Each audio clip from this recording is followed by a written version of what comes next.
व्यावसायिकाची फसवणूक करून 2 ट्रक हडप करणाऱ्याचा पर्दाफाश, घुगुस पोलिसांची कामगिरी.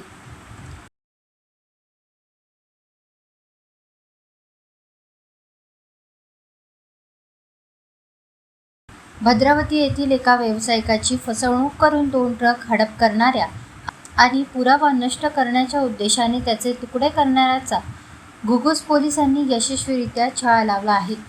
या प्रकरणी पोलिसांनी नागपूर येथून एका आरोपीला ताब्यात घेतले असून मुख्य आरोपी सध्या छत्तीसगड पोलिसांच्या कोठडीत आहे.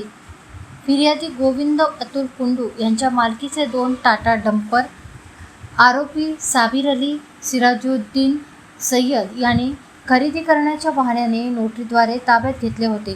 मात्र ठरलेली रक्कम न देता फिर्यादीची आर्थिक फसवणूक केली आणि ट्रक लंपास केले. या तक्रारीवरून घुगुस पोलीस ठाण्यात फसवणुकीचा गुन्हा दाखल करण्यात आला होता. गुन्ह्याचे गांभीर्य ओळखून सहाय्यक पोलीस निरीक्षक योगेश पाटील यांनी तांत्रिक तपास सुरू केला. तपासादरम्यान मिळालेल्या गुप्त माहितीनुसार आरोपी साबिर अली सिराजुद्दीन सय्यद याने हे ट्रक नागपूर येथील जियाउर रहमान उर्फ जिया अन्सारी याच्या ताब्यात दिल्याचे निष्पन्न झाले.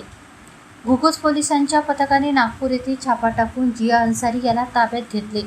त्याने गुन्ह्याची कबुली दिली की साबिर अली याच्या सांगण्यावरून त्याने दोन्ही ट्रक गॅस कटरने कापून त्याचे तुकडे केले आहेत. त्याच्याकडून पोलिसांनी ट्रकचे अवशेष जप्त केले.